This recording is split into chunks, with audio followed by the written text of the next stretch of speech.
Dostlar salam. Bu videoda mən sizə Power BI-də timetable nədir, nə zaman istifadə olunur və necə yaradılır, onlar haqqında danışmağa çalışacağam. Dostlar, hesabatlarımızda, Power BI hesabatlarımızda biz əsas cədvəli filtrləmək üçün və yaxud da ki, o müəyyən sütunları vahid bir nöqtədən idarə etmək üçün dimension table-lara ehtiyac görürük. Hansı ki, biz bu timetable-dan əlavə kalendar table ilə tanışıq artıq. Hansı ki, kalendar table müəyyən tarix əsaslı hesabatları hazırlamaq və tarix əsaslı hesabatları nəticələrini göstərmək üçün vahid bir nöqtədən, bir cədvəldən müəyyən filtrlər tətbiq eləyərək bu hesabatları hazırlamağa köməklik göstərirdi. Dostlar, hansı ki, bu hesabatların birində, misal üçün bu video üçün bu gördüyünüz hesabatda yanvar, yəni ümumiyyətlə ayların adlarından ibarət olan bir line chart görürsünüz. Hansı ki, hər hansı bir aydan digər aya keçdiyimiz zaman həmin o sürüş sayının, belə deyək, istifadə sayının dalğalanmasını göstərir. Ümumi olaraq, yəni trendini göstərir. Hansı ki, bu cədvəli biz yaratmaq üçün, xüsusilə də kateqoriyalarını, yəni ki, ayların adlarını buna təmin etmək üçün biz əsas cədvəlimizdə, yəni right cədvəlinə kalendar table kimi bir tabledan müəyyən filtrlər tətbiq edirik. Dostlar, hər bir dimension table-ın xüsusiyyəti olduğu kimi də kalendar table da öz bu dimension table xüsusiyyətlərini özündə cəmləyir. Məqsəd vahid bir nöqtədən müəyyən dataları idarə etmək məqsədi daşıyır. Dostlar, hansı ki, right cədvəlinə biz baxdığımız zaman bu cədvəlin müəyyən sütunları və əsasən də 2 dənə sütun var ki, biri start date-dir, yəni bu istifadə müddətinin başlanması və həmçində həmin gün hansı, yəni bu günün hansı saatında istifadəyə başlanılıbdır deyə bir start time da var. Dostlar, necə ki, start date kimi bir sütunu biz vahid bir nöqtədən idarə ediriksə və həmçinin start time-ı da eyni qaydada vahid bir nöqtədən idarə edə bilərik. Bax, bu anda artıq biz, yəni necə ki, kalendar table kimi tarixləri filtrləmək üçün istifadə etdiyimiz dimension table kimi eyni qaydada həmin günün hər hansı bir tarixin saat, dəqiqə və saniyələrini də idarə etmək üçün bir timetable-a da həmçinin müraciət eləyə bilərik. Dostlar, ümumi olaraq timetable-ın, yəni əsas xassələri odur ki, kalendar table necə ki və digər dimension table-lar necə ki, vahid bir nöqtədən filtrlər tətbiq edərək əsas cədvəlimizi filtrləyir. Həmçinin timetable da bu xassələri özündə birləşdirir və buna əlavə dimension table-lar bir cədvəli yox, ortaq olan, yəni misal üçün əgər right cədvəli ilə ortaq sütunlara malik olan başqa bir cədvəl var idisə də, eyni qaydada bu dimension table-larda həmin o cədvəli eyni vaxtda bərabər zamanlı filtrləmə qabiliyyətinə malik olacaqdır. Eyni qaydada timetable-a da bu da aiddir. Yaxşı dostlar, o zaman gəlin bu hesabatda görmüş olduğunuz right count by day period adında bu vizualımız var. Bu vizualın ortaya çıxarılması üçün timetable necə yaradılır və hansı sütunlardan ibarət ola bilər, müəyyən kiçik nümunələrə baxmağa çalışaq. Timetable yaratmaq üçün, təbii bu bir cədvəl olacağı üçün biz new table seçimini edəcəyik. Dostlar, new table seçimini etdikdən sonra əslində biz gözləyirik ki, kalendar table kimi, yəni kalendar table yaratmaq üçün necə ki biz kalendar funksiyasından və ya ki kalendar auto funksiyasından istifadə edirik. Gözləyirik ki, əslində burada bir dənə də məsəl üçün həmişə bir time funksiyası olsun, amma dostlar, bunun üçün hər hansı bir time funksiyası yoxdur. Yəni kalendar table kimi və ya ki ona oxşar bir cədvəl yaratmaq üçün hazır bir funksiyası yoxdur. Bunun əvəzinə biz daha fərqli bir, amma bizim işimizə yarayacaq olan bir funksiyadan istifadə edəcəyik. Dostlar, bu funksiya deməli bizim üçün sayılacaq generate series. Dostlar, generate series öz yəni deməli izahında da verdiyi kimi bir sütunlu bir cədvəl qaytarır, hansı ki başlanğıc və sonu olan və müəyyən bir artıma malik olan bir sütunda bir cədvəl, yəni bir cədvəl, yəni bir sütunlu bir cədvəl yaradır. Dostlar, bizim ilk yəni argumentimiz odur ki, biz buna bir başlanğıc ötürək. Misal üçün mən buna 1 deyəcəm və sonuncu sətri də olsun mənim üçün 10. Yəni və yaxud da ki, sonuncu sətri mənim üçün olsun 10 və bunun increment value-su, yəni artım dəyəri isə yenə 1 olmuş olsun. Yəni ki, bu generate series 1-dən başlayıb 10-da bitən və bir-bir artan bir sətr sütundan ibarət bir ədəd table qaytarsın. Tamam. Və commit düyməsində klik etdiyimiz zaman artıq bizim bu table'ımız əlavə edilmiş olacaqdır. Dostlar, table view-yə gəldiyimiz zaman həmin table'ı burada görə bilərsiniz. Baxın dostlar, 1-dən 10-a qədər bu şəkildə cədvəlimizdə, yəni bir sütundan ibarət bir cədvəl yaratmış olduq. Dostlar, baxın, bu xüsusiyyətdən istifadə edərək biz də eyni qaydada Bizə təbii ki də günün hər bir saniyəsi lazım olacağı üçün, yəni hər bir saatının, hər bir dəqiqəsinin, hər bir saniyəsi lazım olacağı üçün biz 24 saatı bu şəkildə saniyələr üzərindən artım edərək bu cədvəli düzəldə bilərik. Dostlar, həmən timetable-ı açıram, generate series bölməsini və burada kiçik bir düzəliş eləyəcəm. İlk öncə adını timetable olaraq əlavə edirəm və generate series-i yazmamışdan öncə dostlar, mən istəyirəm ki, dəqiq olması üçün bir start date, start time olaraq bir başlanğıc əlavə edim. Hansı ki, eynisini əslində mən var, deməli, end time olaraq, həmçində dostlar, var increment time olaraq ilk 3 ədəd bu dəyişəni əlavə edəcəm. Hansı ki, bu dəyişənlər vasitəsilə biz generate series üçün başlanğıcı, bitməsi, hansı ki 1 və 10-da olduğu kimi və artım zamanı olaraq, yəni 1 saniyələri ona əlavə etmiş olacaq. Və bu şəkildə olsa yazdığımız zaman bütün prosesi gözümüzün qarşısında olması bizim üçün daha rahat olacaq. Və start time olaraq dostlar, biz təbii ki də necə ki, hər hansı bir date, yəni hər hansı bir zaman və ya ki, tarix yaratmaq istəyiriksə, date-dən istifadə etdiyimiz kimi burada da time-dan istifadə edəcəyik. Dostlar, time-ın birinci arqumenti bizim üçün saatdır. Dostlar, biz günümüz, yəni gecə saat 12-dən sonra digər günə keçdiyimiz zaman bizim günümüz artıq yəni 00:00 başlayır. Yəni ki, saat tam 12-dən beləcəkdə başlayacaqdır. Bunun üçün də başlanğıc olaraq mən istəyirəm ki, saat olaraq 0, həmçinin dəqiqə olaraq 0 və saniyə olaraq isə yenə 0 olsun. Dostlar, yenidən demək istəyirəm, bu 00 demək, yəni time üçün əslində gecə saat 12 deməkdir. Yəni bu saat 12-dən başlasın. Bəs yaxşı, nə zamana qədər davam etməlidir? Dostlar, bununla davam edəcəyi zaman isə artıq həmin günün sonu, 24 saatın sonuna yaxın 23 59-cu dəqiqə və 59-cu saniyə olmalıdır. Dostlar, niyə 59-cu dəqiqə və 59-cu saniyə olmalıdır? Çünki artıq 00 yazsam burada, bu artıq növbəti günə keçəcək. Çünki bizim başlanğıcımız start time-dır. Yəni start time olaraq daha doğrusu sıfırları yazmışıq. Əks təqdirdə mən yenidən bura 0 yazası olsam, bu artıq 24 saatdan biraz daha çox olmuş olacaqdır. Yəni 24 saat 1 saniyə kimi bəlkə də nəzərə alınacaqdır və bu şəkildə olması düzgün deyil. O səbəbdən 00 zaten biz burada seçmişik və başqa cürə desək, biz onsuz da burada bunu seçmişik. Yəni start time dedikdə 0 daxil, yəni saat 12 daxil olaraq seçir. Həmçində end time olaraq isə 23-cü saat 59-cu dəqiqə və 59-cu saniyəni də eyni qədər daxil edir bu hesablamaya və o səbəbdən tam 24 saatı özündə əks etdirəcəkdir. Və dostlar, eyni qədər increment time isə bizim üçün olsun 0 saat, 0 dəqiqə və 1 saniyə olsun. Yəni ki, mən 0, yəni saat 12-dən digər saat 12-yə qədər və bu ikisi daxil, bunlar arasındakı məsafəni 1 saniyə olaraq, yəni bu zamanı 1 saniyə olaraq təyin edirəm. Dostlar, baxın, bundan sonra artıq biz generate series funksiyasından istifadə edə bilərik. Misal üçün, start value olaraq biz start time-ı, end value olaraq end time-ı və həmçində increment value olaraq isə increment time-ı əlavə edə bilərik. Dostlar, enter düyməsindən kliklədiyimiz zaman, baxın, burada yenidən bir sütundan ibarət bir deməli sütun yaratdı.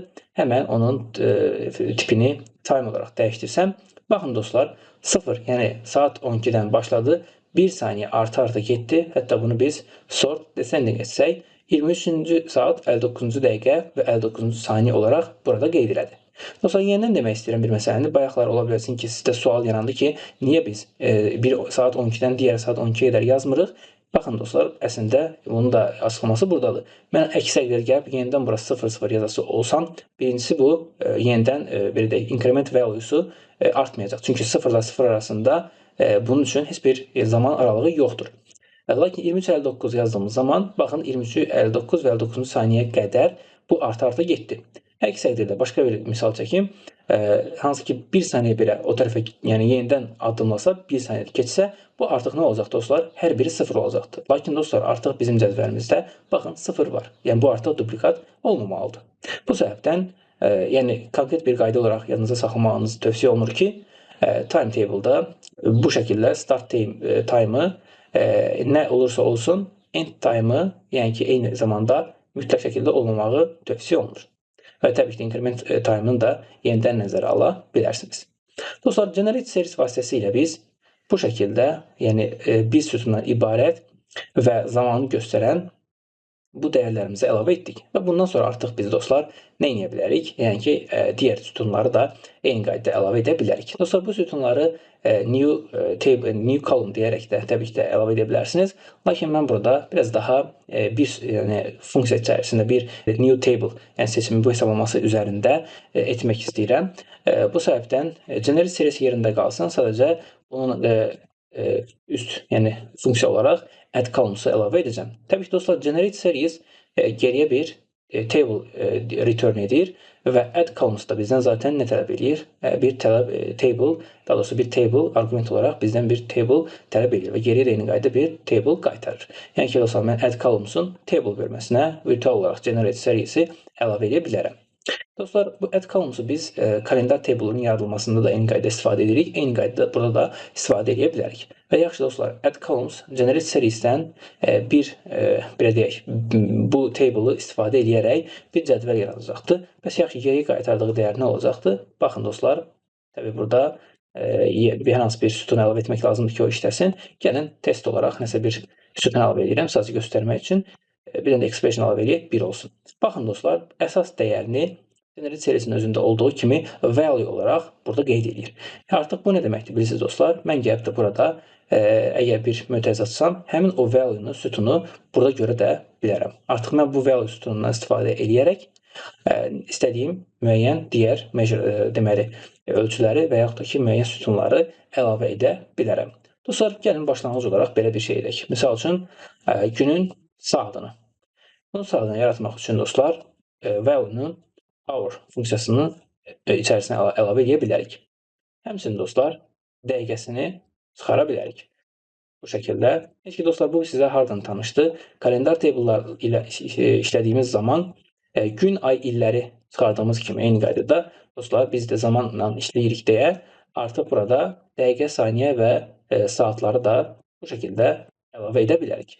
Baxın dostlar, artıq 00, yəni saat 12 olduğu üçün 0-cı saat, 0-cı dəqiqə və 0-cı saniyə olaraq burada qeyd edilmiş oldu. Və dostlar, bu şəkildə siz bu add columns-un içərisinə sizə lazım olan digər sütunları da eyni qaydada əlavə edə bilərsiniz.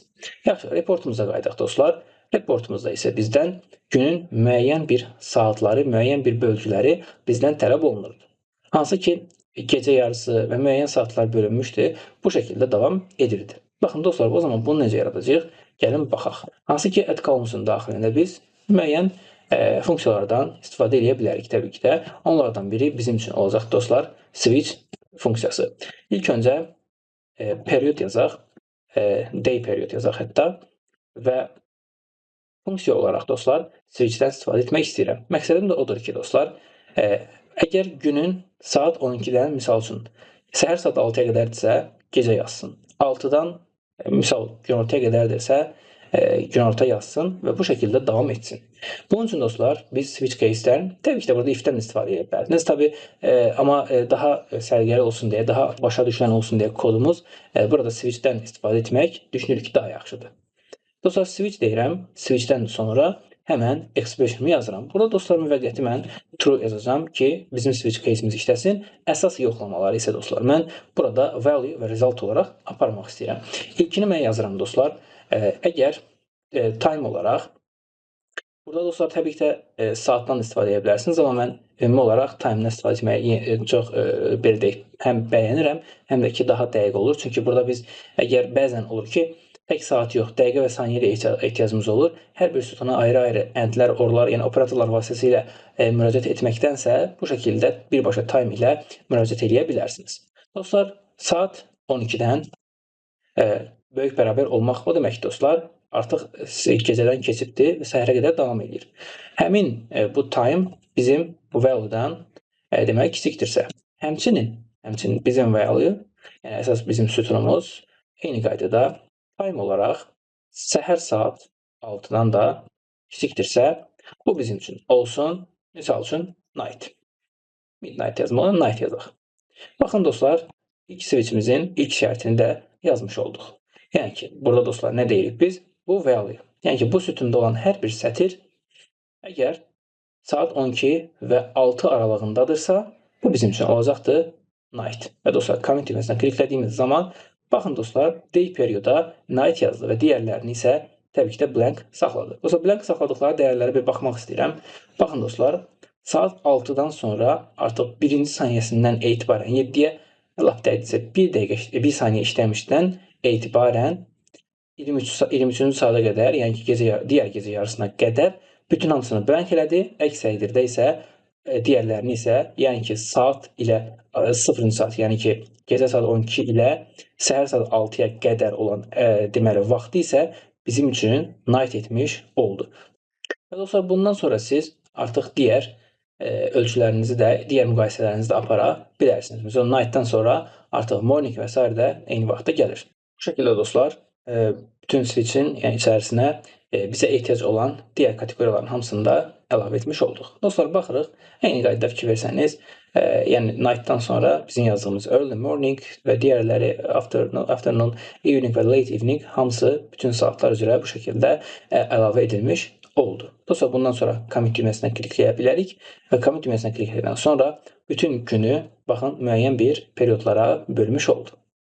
Dostlar, gəlin indi bunu öz vizualımızda istifadə edək. Baxırıq dostlar, timetable deyəcəm və burada yeni periodumuzu kateqoriya olaraq, yəni X oxuna əlavə edirik və Y oxuna isə dostlar, bizim ümumi istifadə sayını da write count olaraq bu şəkildə əlavə edə bilərik. Dostlar, təbii ki də əlavə etməmişdən öncə unutmuşuq. Burada timetable-ı öz write cədvəlimizə artıq əlaqəsini yaratmalıyıq. Burada value-nun, yəni öz sütunumuzun adı value olaraq qalıbdır əslində. Bunu eyni qayda dəyişdirə də bilərsiniz. Gəlin hətta daha səliqəli olsun deyə bunu value-dan birbaşa time-ə çevirək və necə ki date olduğu kimi bu da time olsun və bunu da bizim start time olaraq, yəni burada one to many əlaqə tipində birləşdirək. Artıq dostlar, reportumuza əlavə geri qayıtdıqdan sonra görə bilərsiniz ki, dostlar, bütün hesabatımız artıq, yəni necə ki, bütün hesabatımız artıq yanvar, fevral və digər aylar üzrə bölündüyü kimi, eyni qaydada hər hansı bir günün, ümumiyyətlə günlərin, yəni bu istifadə sayıları günün müəyyən periodları üzərindən də bu şəkildə göstəricilərə malik olur. Dostlar, bu şəkildə kalendar table eyni qaydada olduğu kimi, kalendar table kimi timetable da mövcuddur və bu timetable digər dimension table'lar kimi nə işə yarayır, necə yaradılır, bu videoda mən sizə göstərməyə çalışdım. Gələn videoda görüşənədək.